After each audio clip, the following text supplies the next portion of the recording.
তত্ত্বাবধায়ক সরকার ব্যবস্থা বহালের পূর্ণাঙ্গ রায় প্রকাশ করেছেন আপিল বিভাগ। রোববার সুপ্রিম কোর্টের ওয়েবসাইটে ৭৩ পৃষ্ঠার রায় প্রকাশ করা হয়। চতুর্দশ জাতীয় সংসদ নির্বাচন থেকে তত্ত্বাবধায়ক ব্যবস্থা কার্যকর হবে বলে জানান আইনজীবীরা। মামলার পূর্ণাঙ্গ রায়ে বলা হয়েছে, সবশেষ অবসরপ্রাপ্ত প্রধান বিচারপতিই হবেন তত্ত্বাবধায়ক সরকারের প্রধান। বিস্তারিত শাকের আরজুর রিপোর্টে। 5+ স্টার রেটিং প্রাপ্ত দেশের সর্বোচ্চ বিদ্যুৎ সাশ্রয়ী ওয়ালটন এসি স্মার্ট কমফোর্ট এখন নেক্সট লেভেলে। দেশের বহুল আলোচিত মামলা তত্ত্বাবধায়ক সরকার ব্যবস্থা বাতিল করে 2011 সালে দেয়া হয় ত্রয়োদশ সংশোধনী রায়। এ রায়ের পর আওয়ামী লীগ 3টি জাতীয় নির্বাচন করে, যার নিরপেক্ষতা নিয়ে দেশে বিদেশে প্রশ্ন ওঠে। তবে 5 আগস্ট শেখ হাসিনা ক্ষমতাচ্যুত হওয়ার পর তত্ত্বাবধায়ক ফেরাতে রিভিউ চান সুজন সম্পাদক বদিউল আলম মজুমদার সহ 5 বিশিষ্ট নাগরিক। এছাড়া বিএনপির পক্ষে মির্জা ফখরুল ইসলাম আলমগীর ও জামায়াতে ইসলামের মিয়া গুলাম পরোয়ার সহ 5টি পক্ষ। সেই তত্ত্বাবধায়ক সরকার ব্যবস্থা বাতিলের রায়ের রিভিউয়ে সিদ্ধান্ত আসে পুনরায় আপিল শুনানির। তত্ত্বাবধায়ক সরকার সংক্রান্ত সংবিধানের ত্রয়োদশ সংশোধনী বাতিলের রায়কে বাতিল করে সাবেক প্রধান বিচারপতি ডক্টর সৈয়দ রেফাত আহমেদের নেতৃত্বাধীন 7 বিচারপতির পূর্ণাঙ্গ বেঞ্চ সর্বসম্মতভাবে রায় দেন, যার ফলে নির্বাচনকালীন নির্দলীয় তত্ত্বাবধায়ক সরকার ব্যবস্থা পুনর্বহাল হয়।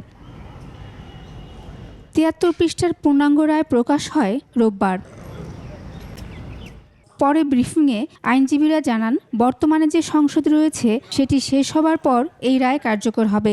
যে এই রায়টি কি এই সময় থেকে কার্যকর হবে কিনা, কিন্তু আদালত তখনই পরিষ্কার বলেছিল যে এটা প্রসপেক্টিভলি কার্যকর হবে, অর্থাৎ ত্রয়োদশ জাতীয় সংসদ নির্বাচনের ক্ষেত্রে এটা কার্যকর হবে না। এবং আমরা প্রত্যাশা করি আদালতের এই রায়টি, যেটির মাধ্যমে নির্দলীয় তত্ত্বাবধায়ক সরকার ব্যবস্থা ফিরে এসেছে, সেটি চতুর্দশ জাতীয় সংসদ নির্বাচন থেকে কার্যকর হবে। যদি না ইতিমধ্যে স্বাধীন সার্বভৌম সংসদ তারা যদি এই বিষয়ে আরও কোনো পরিমার্জনা না করে থাকেন।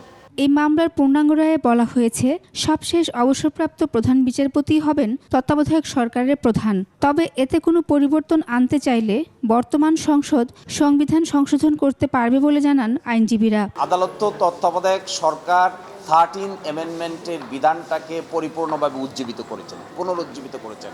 তার মানে কি, 13 অ্যামেন্ডমেন্টের পূর্বে 13 অ্যামেন্ডমেন্টের মাধ্যমে যেভাবে তত্ত্বাবধায়ক সরকার এসেছিল সেটা এখন আসলো। এখন আসাটার মধ্যে যে ফরম্যাটের কথা বলা হয়েছে, এই ফরম্যাটটা হলো লাস্ট রিটায়ার্ড চিফ জাস্টিস হবেন তার প্রধান।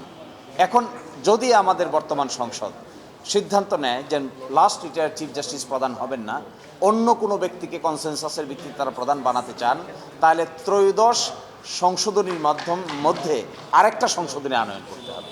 ওই সংশোধনী যদি তারা আনয়ন করেন, তবেই আদালতের এই আদেশটা কার্যকর থাকা সত্ত্বেও ভিন্ন কিছু হবে। যদি না আনেন, তাহলে আদালত যেভাবে রায় দিয়েছে এই ফরম্যাটকেই ফলো করতে হবে। গত বছরের 20 নভেম্বর এই রায় দেন আপিল বিভাগ। শাকের আরজু, 21 টেলিভিশন, ঢাকা।